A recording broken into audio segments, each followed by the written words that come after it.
maybe.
Hello, everybody. Welcome into the Casual Sports Podcast. I'm Alek Koberna. Everyone's got on hats, and Matt's eating Cheetos. I'm Alek Koberna. It's Matt Morrison and Mike Wolfgang over there. We all seem to got hats on. This isn't the hat I'm going to be wearing for the show. This is the All-Star game. I have a Cleveland one on underneath it.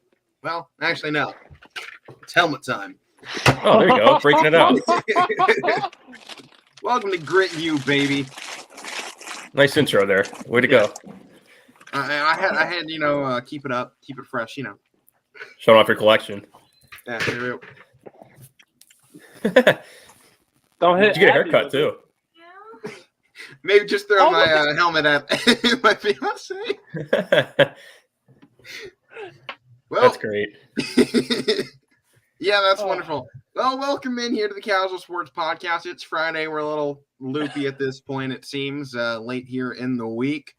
And Ohio continues to give us the middle finger here with the weather. It was raining Dippin' Dots earlier today. So, guys, how's the week going for everybody here?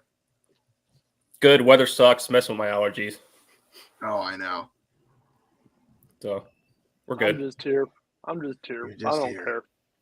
You're always just here. Yeah. That's how you got to be. Enough space, Matt. In this day and age, you just got to be present. Well, just as the show was starting, we got huge breaking news in Major League Baseball. Cleveland Guardians are putting together a package to acquire Mike Trout going in here. What? Yep. You liar. Yes, I'm a liar. April Fools, everybody. Oh, I forgot today was April Fool's. I got you for a second there, You got Mike. me for the slightest second. I'm like, you liar. I was about to exit out the show. That would have been a terrible move too. Mike Trout's contract would be like one person that they would kill all of our cap with that. They would have nothing around him. No, he'd be in the same situation he was on the Angels. Just nobody there. That was good. I'll give you credit. Yeah. Well, let's go ahead and jump on into today. We got NASCAR Richmond coming up here, the Richmond 400 this coming Sunday. Guys, NASCAR's been a little crazy so far on the young season still. We're still getting a lot of new winners, and it seems every week we're still being surprised on who's coming out on top. We've actually been pretty terrible as well when it comes to picking who's going to come out with the wins here, as I believe Matt and I are now 1-4 after last week. Mike, I believe you're 1-2. We were close. You're here to make the pick. Yeah, I mean, we're close all the time, but close but no cigar, man. It's so hard when there's so many people. Yeah. All the odds are Just close. got to pick Ross Chastain now. Just got to pick him. He's having maybe the best season of anybody in NASCAR. So far, yeah. He has 4 top 5 finishes. Oh, geez. Yeah. He's up there in every race at the moment, and I'll go ahead and put my 3 drivers up here first. Ross Chastain is one of them. I feel like we're at this point. He seems to be taking over. I think it's inevitable that he becomes the first driver to pick up 2 wins here on the young season. So, yeah, I'm going Ross Chastain. And this has been typically a Toyota-dominated track, really the last, 14 seasons. Since 2009, this is when Toyota kind of took over. They've dominated it ever since. Martin Truex has the last 2 wins here. I go Martin Truex again. He seems to have this course figured out, and it's a Toyota-led track. And I just think he's at that point of the season. It's like this guy's got to be the one to step up, because it feels like Toyota, they only got the 6 drivers this year, a little bit sluggish. I feel like he's the guy to do it, because I know we've kind of been looking towards Denny Hamlin a couple times on this show, but out of the Toyota drivers, Denny Hamlin seems to be the guy that's always getting caught up in wrecks. I think he's leading all of NASCAR right now in most DNFs, so that's a bad one to have in there. Same with Kyle Larson, actually. I think they both have 3 or 4 DNFs so far on the season, which is why they're both struggling for points despite putting together some good races. And my third driver after Truex and Chastain, I got Chase Elliott. He's the one guy ahead of Morrison that seems to be doing pretty good. Still doesn't have that win, though. So I think it's going to eventually come down to Chase Elliott is going to get a win. He's one of our top drivers in NASCAR, and he seems to be in one of the faster cars with Hendrick Motorsports. So I'm going to give it to Chase Elliott here as well. Those are my 3 for Richmond this weekend. Yeah, Richmond, big track. I mean, I always like watching this race. I'm going to go Ross Chastain as one of my drivers as well, and I'm going to go different here. I'm going to throw in Bubba Wallace. I've liked what he's kind of done. He was close in that last race. Yeah, and I mean, he's coming around a little bit. I'll go Bubba Wallace, and I'll throw Kevin Harvick in there. I'll throw Kevin Harvick in there. I really want to go Ryan Blaney, but I mean, the guy does not make moves when he has to. He sits and waits for everything else to happen. He just seems like a very content driver all the time. He's not, urgent to make that move, because he's not the go-getter. He's not the go-getter. He's a driver. That's definitely been a problem this season, that he doesn't want to go and grab the race by the balls, and just take first place away from somebody. If he would do that, he would have won every race. Yeah, he's been in that spot. I mean, when you also lead NASCAR in laps led by 50 laps, what's the disconnect at this point? You have 50 laps over everybody else. You've led the most laps, and you haven't won. Yeah. What does that say? I mean, I just get pissed off. The next closest guy to him, by the way, that doesn't have a win is Kyle Busch, who has 108 less laps led on the season. That's the next closest driver without a win to Ryan Blaney. Ross Chastain, Byron, and Chase Briscoe are all in there with wins in over 100 laps led. Ryan Blaney on the season so far, it really has kind of been poor, in the way this is going. He can't finish. Yeah. He was in third. I don't know if it was last week, the week before. He was in third place on the final lap and just froze. Didn't make any move. Ended up getting hit in the wall and went from 3rd to 18th on the final lap. It was mad. But Mike, go ahead and pick your drivers. All right, I'm gonna go Chase Elliott. I'm gonna go Chastain. I'm gonna pick somebody that's not a favorite, kind of like Matt did. Yeah. I'm not gonna take your Bubba Wallace pick. I'm not gonna copy you, but I'll go somebody with better odds. I'll stick with Kurt Busch. I'll throw a lower odd one in there. Yeah, and you got to take a Toyota here. A sleeper pick somewhere in there. A sleeper driver, Tyler Reddick. He's a heck of a driver. He can make some moves. So watch out for him. That's a sleeper. I like him. Not to mention, 2 top 5s, 3 top 10s so far. Oh yeah. And he's definitely one of those guys I think you have to look at as a potential to get one of those first wins here in the next couple of races. I think you're going to see this field start to solidify itself already this early in the season with how crazy it's been. We're not getting repeat winners, it seems. I mean, obviously none so far. So I think that we're going to keep seeing new guys come away with victories, and I'm interested to see who can do it. But how about this question? At this point in the season, I know we're just a couple of races into it. What are we now? This is the 7th race of the season. Who's been? Yeah, did I say 6? No, you're right. Yeah, you said 7. Yeah, I think it was. I was saying 5, but then you said 7. I'm like, yeah, it's 7. Okay. Who has been the most disappointing driver in all of NASCAR this year? I know you could probably put a little bit onto Ryan Blaney, but how about somebody that you would expect to at least be up there in conference? Ryan Blaney's been there. He hasn't finished. Who's somebody that you expect to be there that hasn't been there so far this season?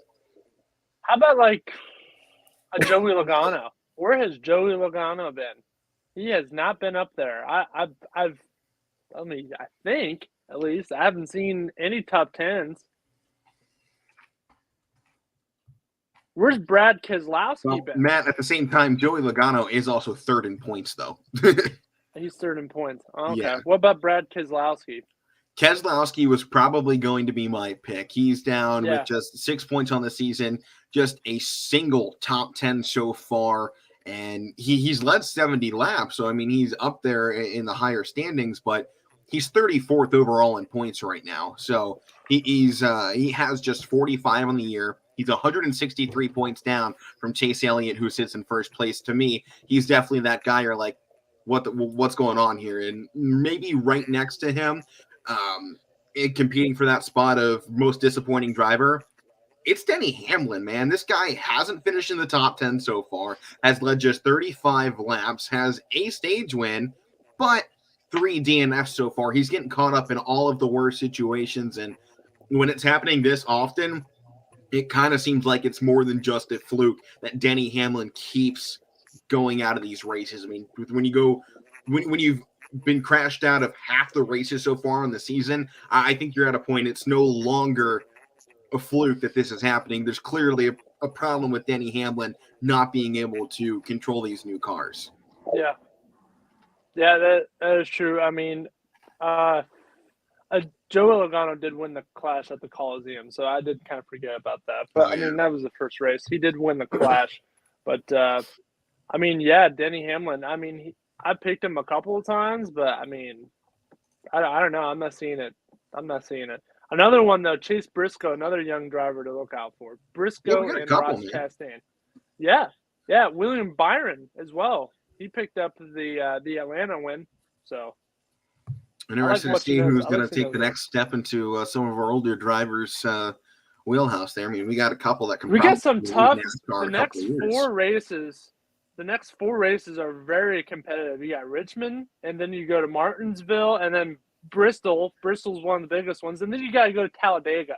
So you're going to see a lot of new people. This is where those young guys are really going to be tested, because these are the tracks that mostly these veterans have done really well at. Kevin Harvick has done great at Talladega and Bristol, and Martinsville is probably one of the toughest tracks, along with Richmond.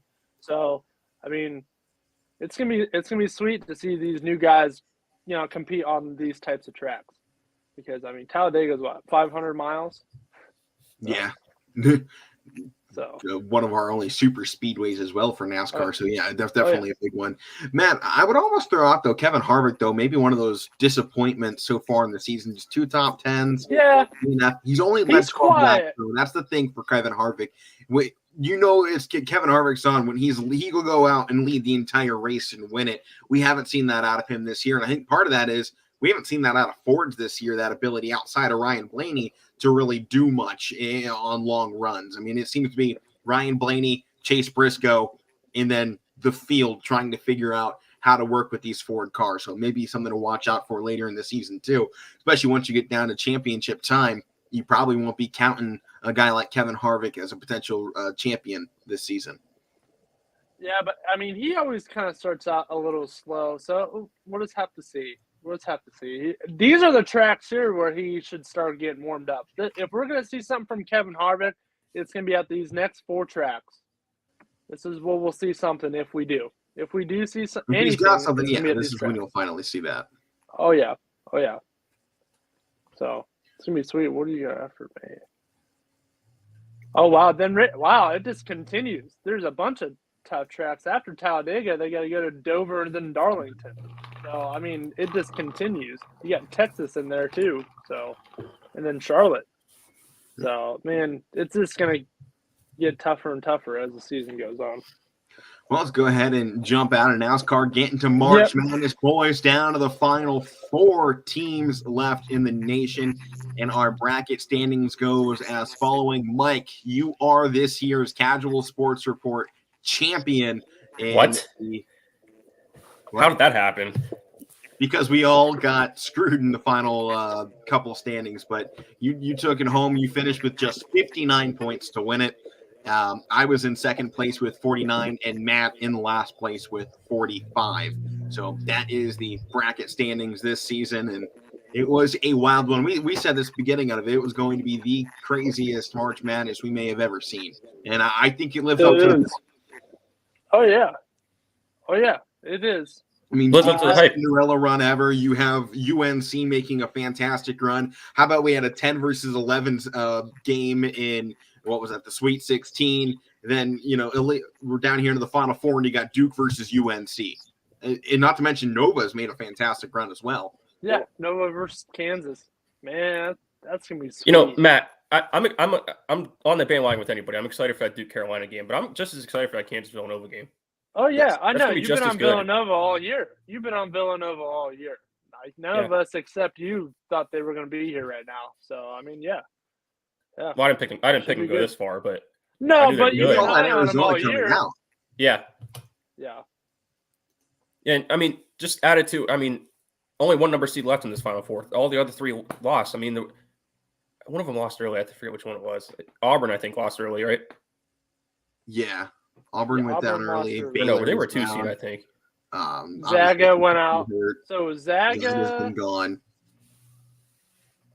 Who's the one over? Pretty sure Auburn was a 2 seed. Baylor went out? Yeah. Baylor? Yeah. Okay. Yeah. Baylor was. I just want everybody to know, though, with our picks being what they were and how our points worked out, if we were going in the overall standings for CBS Sports Bracket Challenge, none of us would have been in the top 100. In fact, I'm looking at it with 48 points on another bracket I submitted. I am in spot 1,657,541st. There you go. So here you are. I submitted 2 other ones that are just even worse. I'm at 2,125,000 on another one. So that's a lot of freaking brackets for people to fill out. I'll tell you what, it's hard to call upsets, but I was so close to calling that Chattanooga versus Illinois game in the first round. So close. Oh, by the way, since we're talking college basketball, Xavier won the NIT championship last night. I saw that. Buzzer beater wild hook shot. Yeah. I saw that was a good game too. I saw the end. Oh yeah. That was sweet. It's a shame though that the refs had a big hand in what was going on in that game, but I love seeing the title being brought back to Ohio any way possible. I'll take a little ref assist. Refs love to screw over Ohio, so I'll take it when they actually want to give us something. Mm-hmm. There you go. They do. They screw Ohio. It's like teams these days. It's like during the regular season, they'll help out Ohio teams. You get to the playoffs though, and that's where things tend to change up. I'll admit it. I'll admit the refs help us sometimes during the regular season in just about every sport. Talk about how bad refs are. I don't need to go off topic, but you see that Austin Rivers thing the other day? No. Did you guys see that? No. He was. I think they were playing. I forget who they were playing, but he was top of the key, squaring up triple threat. Mike, I think that was from a couple of years ago. No, it was 2 days ago. It happened again? Yeah. It was 2 days ago. He was. He got thrown out of the game. He didn't even touch the game. Matt, who were they playing? I don't know. Let's see. I can't remember. I just saw his tweet. But anyway, he was triple threat. He was, moving his arms, and he didn't. 22 hours ago. Whoever the defender was, he didn't even touch him in the face, and he didn't really flop either. But he ejected him for it. They stated he was ejected for faking an elbow at Lance Stevenson's face. Never heard of that in my life. So he had intent. So now we have referees, out there issuing intent. So now they're the judge, the jury, and the executioner out there on the floor. It seems. Yeah, and they predict what's going to happen. Right. And the refs got a little too much power out there. Is what it sounds like. Yeah.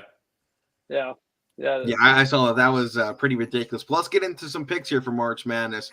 We'll start on the side, maybe the biggest game in March Madness history, Duke versus UNC. Redemption on the line for Coach K, a trip to the Natty for both teams. I mean, this is huge. I mean, the storylines are all there. You finish out the season in Duke's hometown with Coach K's final game in the regular season, and UNC smacks them like that. And now both teams on a collision course, getting down in the Final Four. The rematch is on. To me, though, does Duke really have it at this point? I mean, obviously they've had to win some huge games to get here, but still, this is where we're at. UNC has been slaughtering people so far. Yeah, no one's been close to UNC. Baylor was a little bit, but I mean that's because Manick was ejected. That Brady Manick, man, he's a modern day Larry Bird. He could shoot.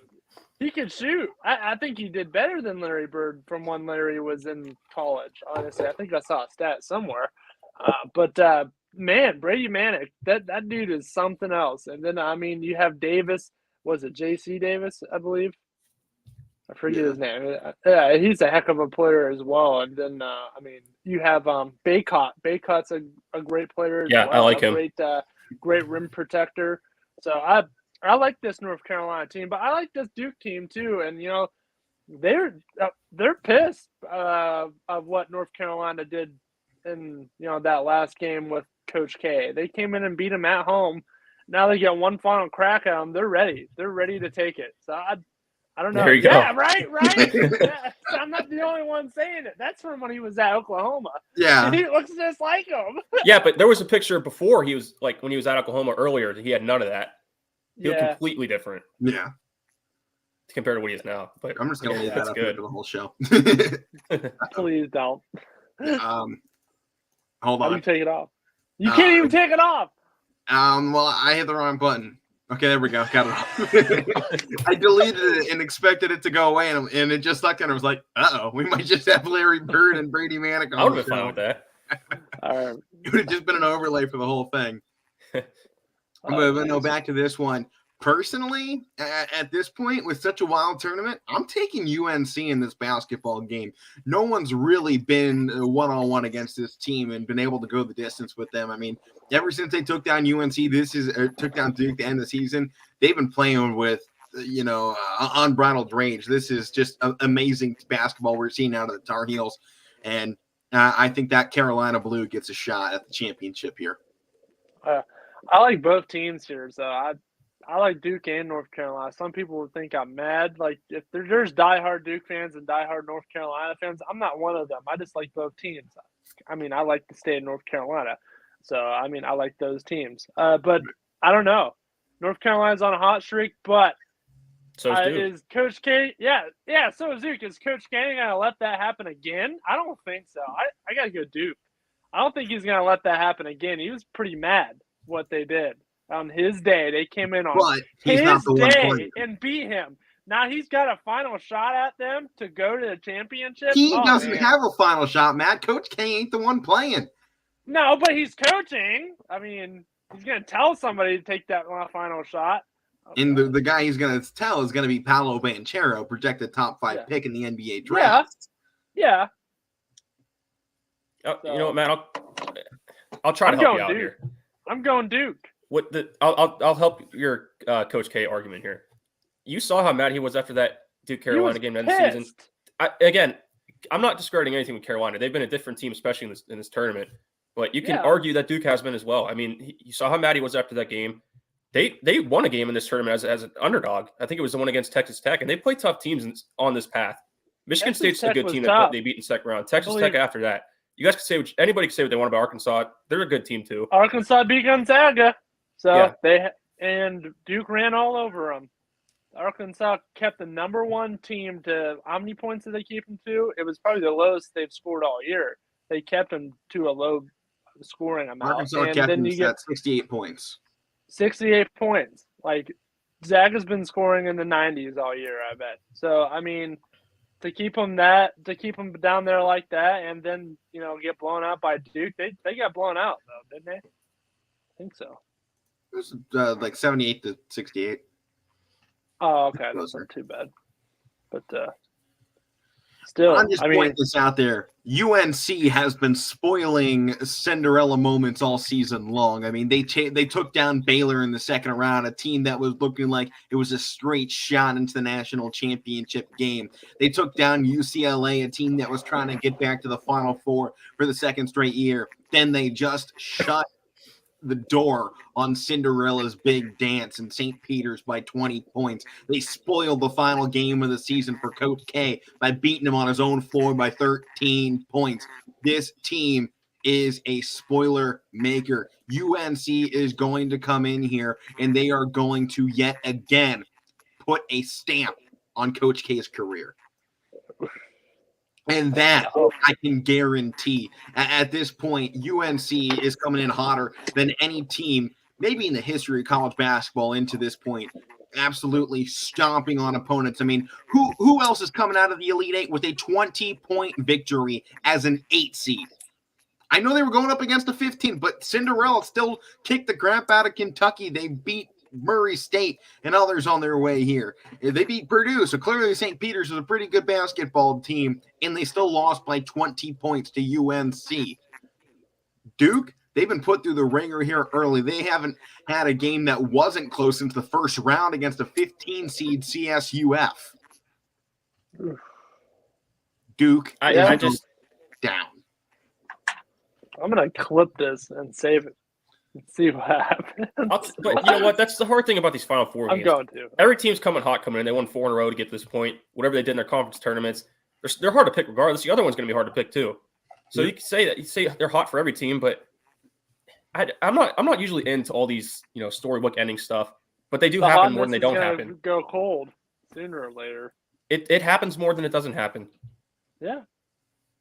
And I'm rolling with Duke. I just feel it. I feel it too. And I'm not going to. I'm Duke could beat going to try my best right not now. to give my pick away for the other game here. But I said to start the Sweet 16. I said I think it's going to be Duke Villanova. So there's my pick for the next game too. Well, let's go ahead and jump into that one then, Michael. Let you start off the talk here. Nova versus Kansas with your Nova pick. Why are you going that way? I just feel like, and they really started talking about it. You noticed during the regular season too in their tournament, but you really put it on display in the tournament against your Ohio State team. And it's nothing against your Ohio State team, but Villanova is they're one of the most sound teams in college basketball. They do almost everything right. They play hard, they rebound, they out-rebound people, they make the extra pass. Scott Colin-Gillespie, that's one of the best players in the league, or in college basketball. Their coach is up for Coach of the Year too, isn't he? Yeah. They defend well. They box out well. They do almost everything right. They're a complete team. I was worried about them earlier, but now I'm not too worried about them. I think Kansas does everything good too. Here. All right. Kansas does a lot of things well too. I mean, all these teams do in the Final Four, but I just ever since that Ohio State game, it kind of put a thing in my mind. Like I knew they were good, but it put a stamp in my head. Like they're gonna make a run, and they have, and they still can go further. Yeah, Nova's got to go in. Matt, now you go ahead. Well, I already said I believe they're a complete team. I mean, they had some problems early on. What team hasn't? Talked about that too. Yeah, we talked about it. We didn't think Nova was. It's all right. I interrupted you, but we thought that Villanova wasn't what they were going to be. I mean, we made that clear earlier in the year. What are you drinking over there? That's why you're so hyped up. You're on caffeine. Lots of sugar. Yes, I got Gatorade, man. I'm hydrating. That's why he's so hyped up over there. Go, North Carolina. Yeah. Drink it up. But yeah, I'm gonna go Villanova here too. I don't know, I got that feeling that it's.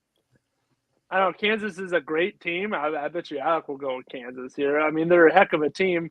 They're here, but I don't know. It's just not the year for number 1 seeds. I'm just not feeling it. I mean, we said there was no clear number 1 going into the tournament. We didn't think any one team really jumped off the page for us going into this tournament, and I think that's been exactly what we've seen. There wasn't one team that looked like, oh, that's the team to beat this year, maybe outside of UNC at this point here once we've gotten into tournament play. Because even outside of tournament play, you wouldn't have gone and looked at UNC and went, that's a team that's going to be in the Final Four. I mean, I don't think there was really any team that you could have gone in with 100% certainty that they were going to be in the Final Four. And here we are with just one seed at this point. So to me, I mean, you almost always see a 1 seed at least make it into the championship game. And it's been a solid run, I would say, for Kansas right now. I haven't been overly impressed, though, with the Jayhawks. I like the team. I like the coaches. I really like Ochai Agbaji. I think he's going to be a fantastic player at the next level. He's obviously a fantastic player right now. He was a guy I was looking at, for a couple of awards here on yesterday's show.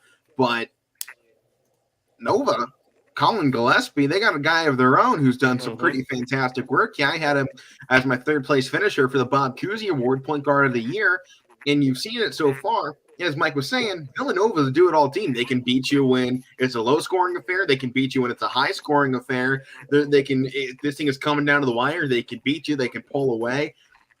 Everything for Nova has been tested. They've been tested in every round in a little bit of a different way. They had to go high-scoring against Delaware to kind of prove themselves in that first round.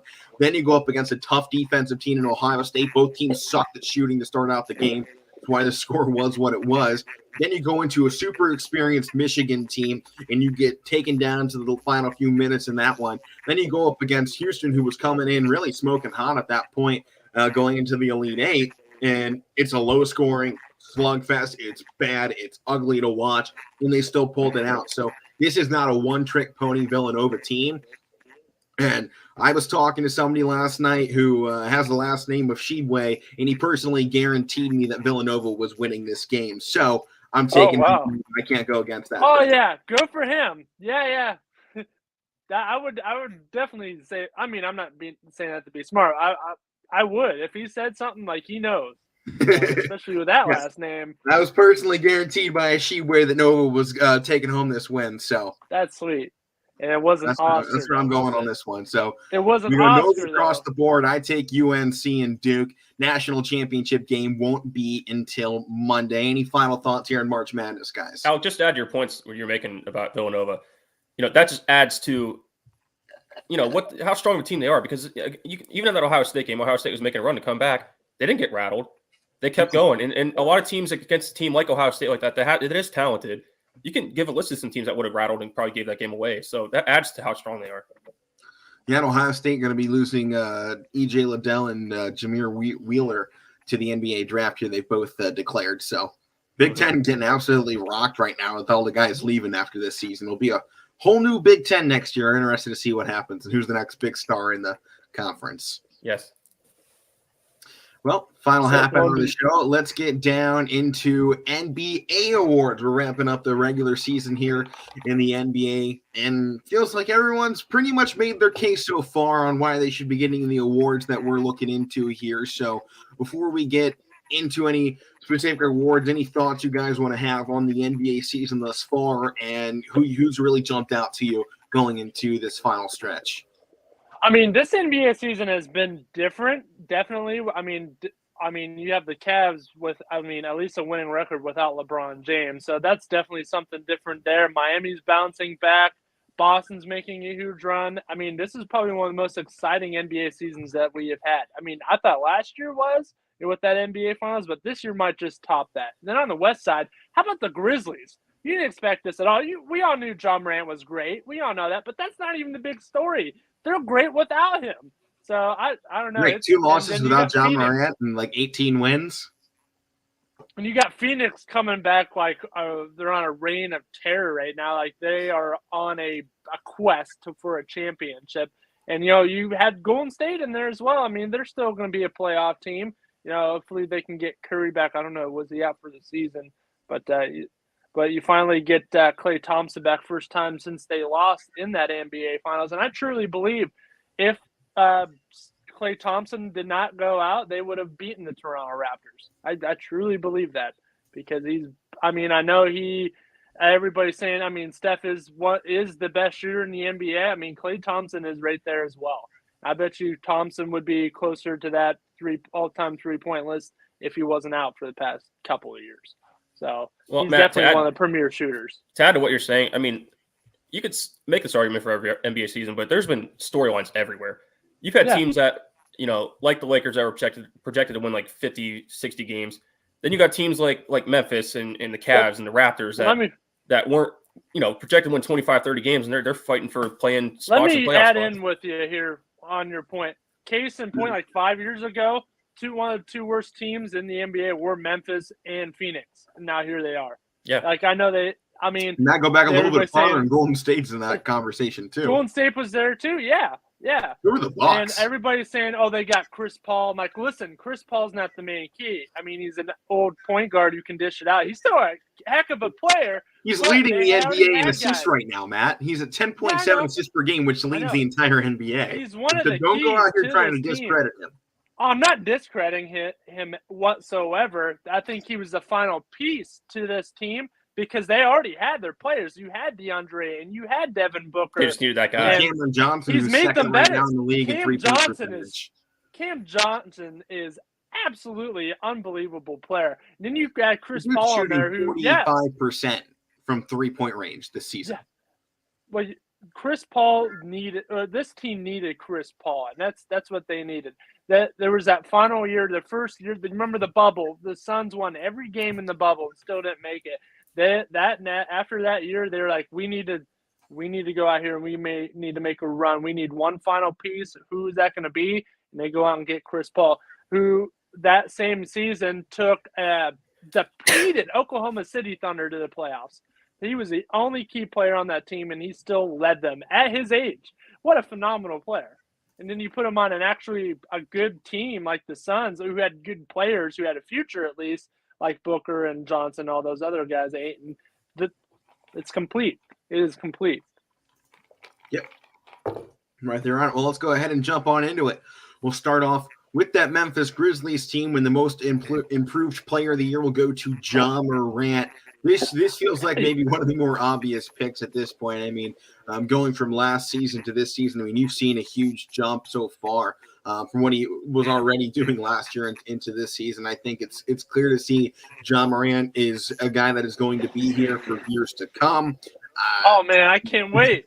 Right. I love watching this guy. I mean, this is a guy that's averaged under 20 points in the first two seasons of his career, and now has taken a huge jump up to 28 points per game. He's been in conversations a couple times. If some other people weren't being as great as they were, this is a guy that would be in conversation right now for the MVP. He's up there in that top 10 of guys that could have won it going into the final stretch of this season, but I think with his injuries and his team doing so good without him, he's kind of lost some of that traction at this point later in the season. But yeah, I mean, he's been phenomenal. His three-point shooting up 4% from last year, field goal shooting up 4% as well. While his minutes have stayed exactly the same. So this is a guy that is getting more and more comfortable with the NBA, not to mention, rebounds were going up this season, blocks are up this season, steals are up this season. The only thing down this year is his assist number. So if those can come back up, especially going into the postseason, Ja Morant and the Grizzlies have a chance to go far. Oh, they really do. And I believe in the next 5 years or so, he will be the MVP of the NBA. I guarantee. Could have a ring by then, too. Yeah. He could have a ring by then. He could have a ring after this year. You never know. Yeah, how crazy this year is gone, you never know. So maybe the only other guy, though, that I like for this award, though, for the most improved player of the year, too, this one to me is a guy that's just kind of been sitting around kind of under the radar for quite a few years, and he's really made a fantastic jump this year, and it's DeJounte Murray from the Spurs. So far in the season, 21 points per game, 8 rebounds, and 9 assists. This dude's almost averaging a triple-double as a point guard. He's pulling down more rebounds than some of his centers on the team, per game. He's also got a player efficiency rating that ranks 16th in the NBA. He's the 4th most assists in the NBA this season. And you look at where he was last year at 15.7 points per game. He's at almost 6 more points per game this season. And he's getting more steals, more blocks. He's nearly doubled his assists from last year, more rebounds, and he's shooting the ball at a better mark at every spot on the floor. To me, this is the only other guy that should be in contention against Ja Morant for this most improved player of the year. And maybe one side of this is what Ja Morant was supposed to be. He is the 2nd overall pick from that 2019 draft. And probably at this point, you go back and look at it, you would pick this guy first if you were to redraft. I mean, it's obvious. Heck yeah, pick him first. DeJounte Murray was the 29th pick back in 2016. He has been on the Spurs. Is the 2nd year, he has been the starter all the way through the season. And as this guy is getting more and more playing time, he continues to step up. This is what we call one of the point guards of the future here in the NBA, DeJounte Murray, alongside of a guy like Ja Morant. And I know where Mike's going to go with this. You're going to throw Darius Garland in nope. here. I know that. No? Well, I've had him on my list, but that's not what I'm going to say. I have him on my list as well. I know he's not closer to these guys, but without Darius Garland, I think he's closer. Cavs, not to Ja Morant, but I think he's closer to I think he's closer. DeJounte Murray. I think he's a little closer to DeJounte Murray. I mean, it's just for me having that point guard rebounding 8.4 per game. That's a huge jump for me. I mean, Garland hasn't been asked to do that because Cleveland loaded up on size, so Garland didn't have to go down there, and that's helped expand the floor for him. But I mean, they've really been relying on him this season. I mean, he's still dropping. I know they're depleted, and he's been going out there and putting everything on there. I mean, on this season, I mean, he's still putting up like 30, 40 points a game. Like, he's balling out every game. I mean, everybody around him's, depleted, exhausted. It's going to happen. Yeah, injured. That's what I meant by depleted. But I mean, without him, I think this season it makes him an even better overall player.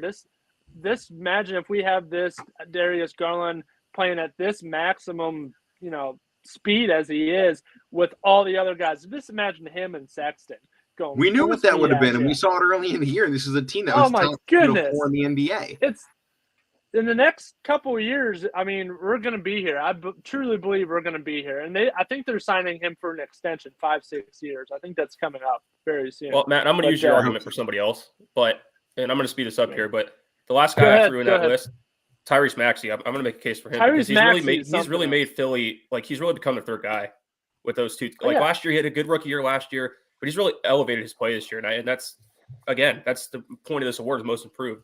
He's developed himself into the third best player. But I've seen him. Yeah, I'm going to use your argument for somebody else, so just wait. Yeah. Right. Mike, for that point, though, with Tyrese Maxey, I mean, compared to what he was at last season coming off the bench at just 8 points a game, and now he's at 17.2 points per game. Tyrese Maxey more confident, too.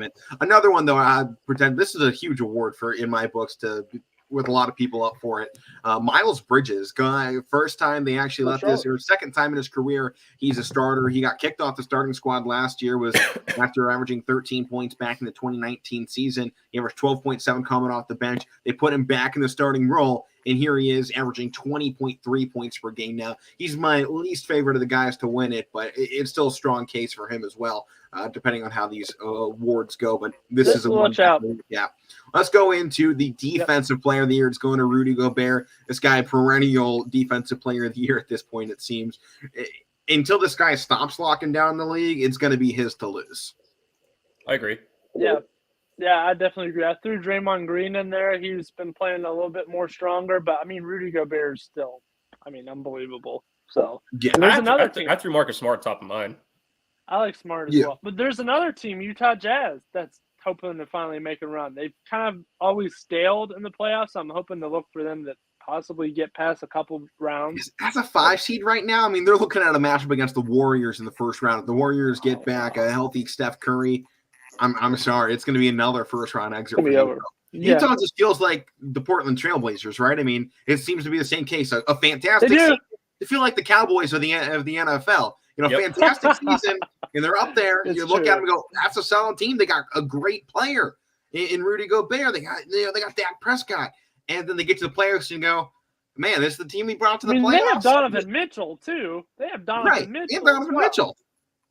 So, that's your Ezekiel Elliott out there, a baller that kind of, balls out when you get to those big moments. So, they haven't been able to win. You were just saying, it just left my mind, but it came back. Team that they remind me of is a couple years ago, the Houston Rockets. Heavy shooting team. They get in the playoffs. It's just not there when they get there and try to make a run. It's just not there. Well, moving on, 6th Man of the Year award from the man in Miami, Tyler Hero. He's a straight up baller at this point. This was one of our unanimous selections. Or actually, no, not unanimous, nearly unanimous. Matt went with Kevin Love instead. Kevin Love was both Mike and I's third pick for this award. I had Montrezl Harrell as my second guy, and you guys put that Jordan Clarkson on your list as well. But I like Jordan. I think it's pretty hard to say Tyler Hero hasn't had a phenomenal season. Matt, I definitely think I can see where you're coming from with Kevin Love, but when you're comparing Kevin. Tyler Hero, it's a huge Tyler Hero is definitely going to win it. I just like Kevin Love. The guy's old. He's an old man. Tyler Hero's young, and to do what Kevin Love is doing at his age it's phenomenal. So, yeah, it definitely is. And maybe the only thing that really stands out is, Kevin Love's getting a solid amount of playing time, averaging just 13.3 points per game, though. And for me, this is just kind of what he's turned into. And it was up in the 20s when we had our full team. Right. But, I think if They're you relying had on him up more. to this point, I think that's where you would go with it. But when you've seen They also a relied on huge him jump more. from last season to this season for Tyler Hero, I mean, he's getting starting minutes. I mean, he's at 32 minutes per game. We got Kevin Love at 22 minutes per game, which is the lowest in his career as he's coming down probably to one of his last few seasons at the professional level. It's just he's had a fantastic career, and this has been a great season. But I think when you look at most deserving guy for this award, what have they done for this team? I think it's Tyler Hero, because without Hero coming off the bench, I don't think Miami is nearly as lethal as they are. I mean, when you can talk about having a guy who's probably would be a starter anywhere else in the nation as able to come off the bench as your sixth man and Tyler Hero drop 20 points, you're getting a huge portion of points coming off the bench like that. It's going to help you, and you can have more confidence later in games to pull your starters out for a minute here or a minute there and put Tyler Hero in and say, go close this out for us because our starter's done. Yeah. And I think it's a pretty obvious choice. Tyler Hero, to me, I mean, you go down to those final few minutes, who would you rather have taking that shot, Hero or Kevin Love? And when you do that, I need somebody to come off the bench and take that shot. I'm going with the young gun. Yep. All right. Well, that's sixth man. Let's go into Coach of the Year. This one of our most different awards so far between the three of us. JB Bickerstaff of the Cleveland Cavaliers going to take home the Coach of the Year award. He wasn't my pick. He wasn't Mike's pick. But, Matt, he was your pick going into this one, though. I want you to talk about that a little bit here. I mean, look at this Cavs team. Injury riddled, and he's still going out there citing his case for every one of his players that is in there. Goodwin. I mean, even what's his name? The guy they picked up, Moses Brown. Moses Brown, yeah, Moses Brown. How can you? That's a great pickup. Yeah, that is a great pickup. I mean, he's citing cases for every one of these guys. He's out there chirping. He dropped a double-double in his first start. Yeah. Oh, yeah. But he's out there chirping every play. Like, he is behind his team. No matter how down they are, he is totally with this team. And he has brought them up from what they have been in the past, 2 or 3 years. So, I mean, in my opinion, he's a shoo-in. Yeah, I mean, he was the player's coach. You kind of seen when he was on the assistant coach to Beeline. Because he put this team together. Everyone was like, we don't like Beeline, we like Bickerstaff on that team. And they went, all right, we'll make it work. We'll put JB as the new man and Beeline stepped down. And he's worked stuff out.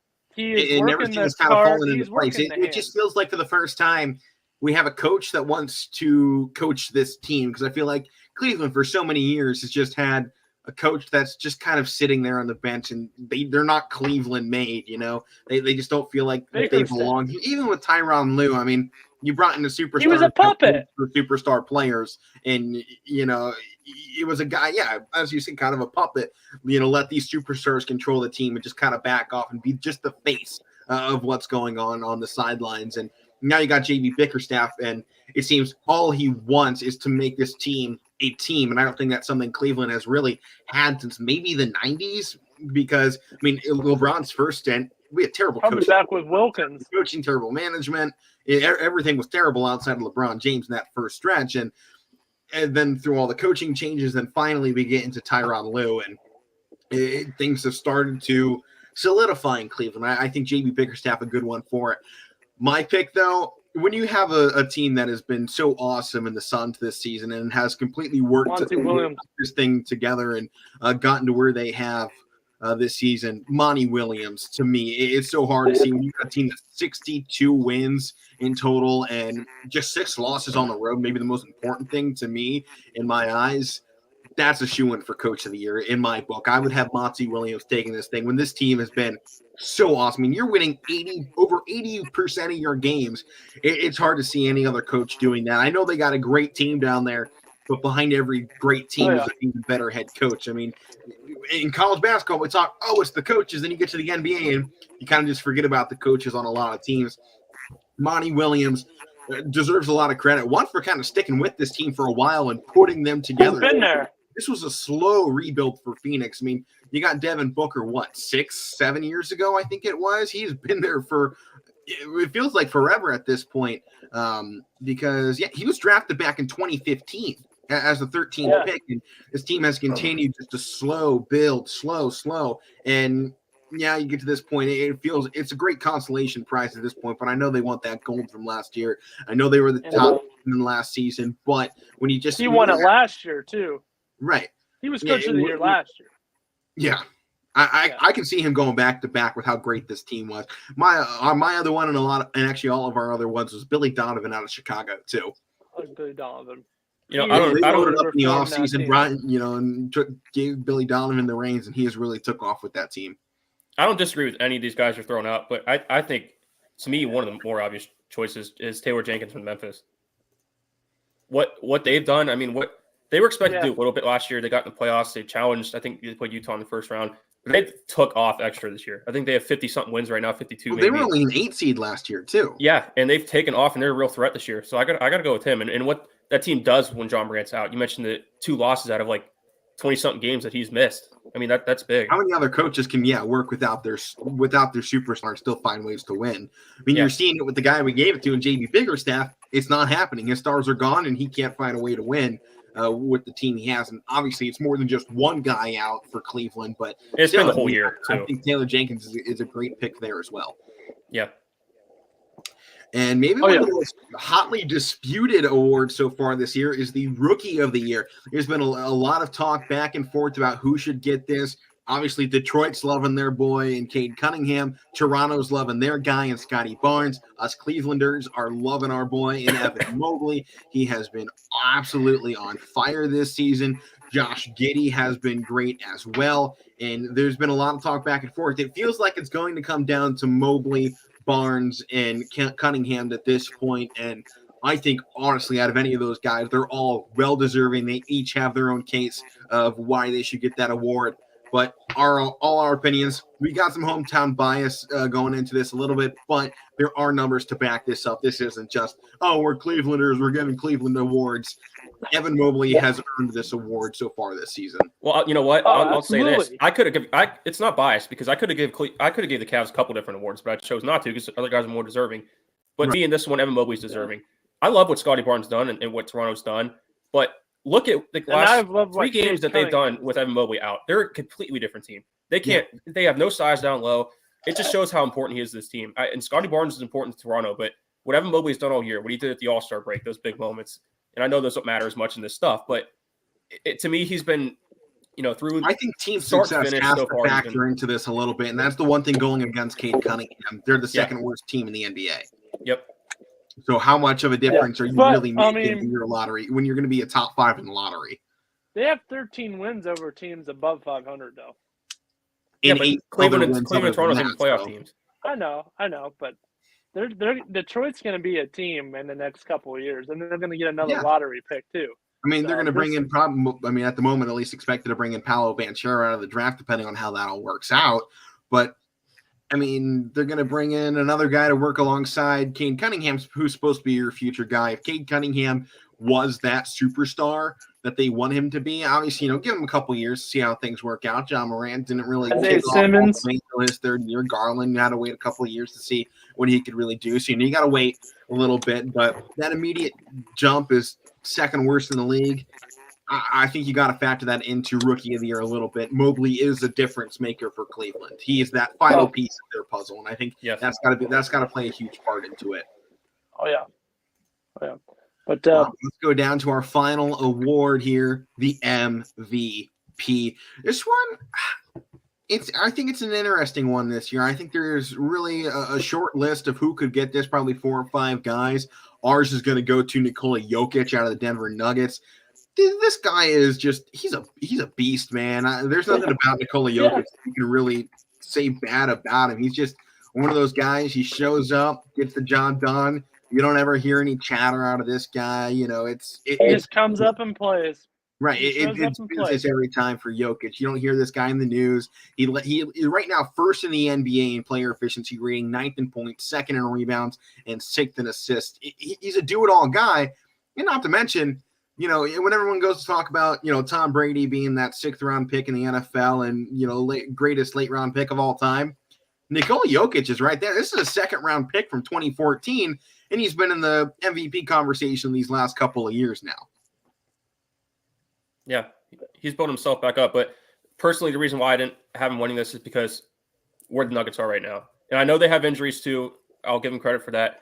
But to me, it's not the most popular pick. It's probably boring, but I went with Giannis again because I think this year, he's hitting free throws, I think 75% now. That's one of the things we've been saying he can't do is shoot and shoot free throws. He's gotten better at that. Last night, he just had a 3 to win the game. So he's more confident in taking those threes, and he's expanded his game.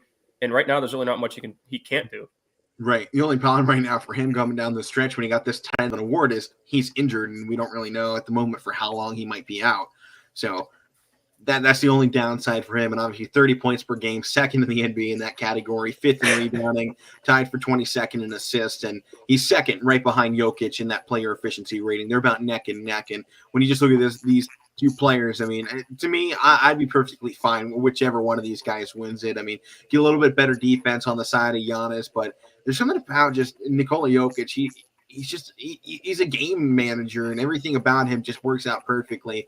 And I don't know. These two guys, they're about as close as you can get when you talk about superstars in the league. And I love it. When we were going back a couple of years ago, everyone thought the NBA was going to be small ball, focusing on guys like Steph Curry. And here we are.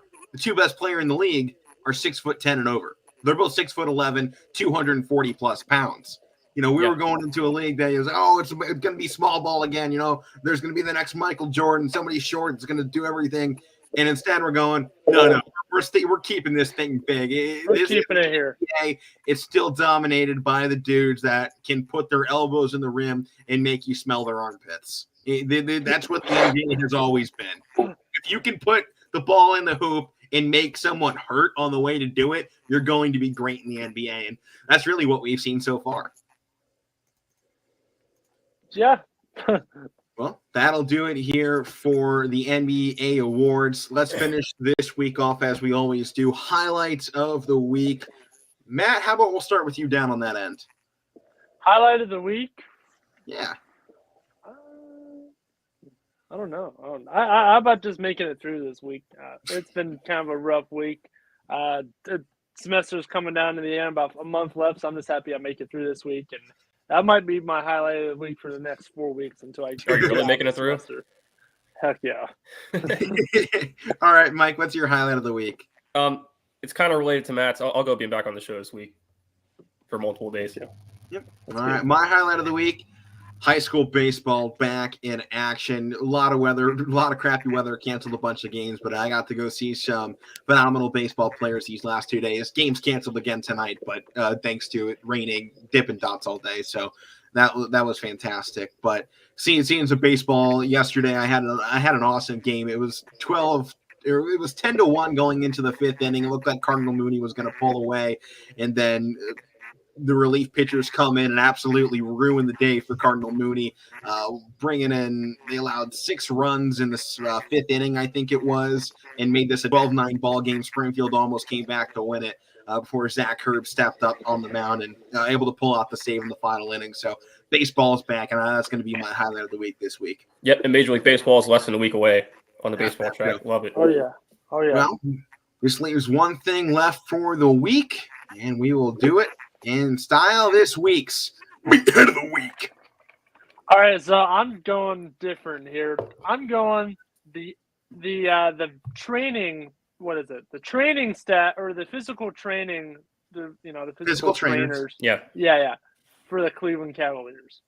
Like, how can you let this whole team get hurt? Somebody's got to get fired. The entire year, Matt. Yeah, it's been a whole year too. Yeah, it's been a whole year. When you see this many injuries off of that, you do have to question what's going. Why is this training staff not getting these guys better prepared to go in here?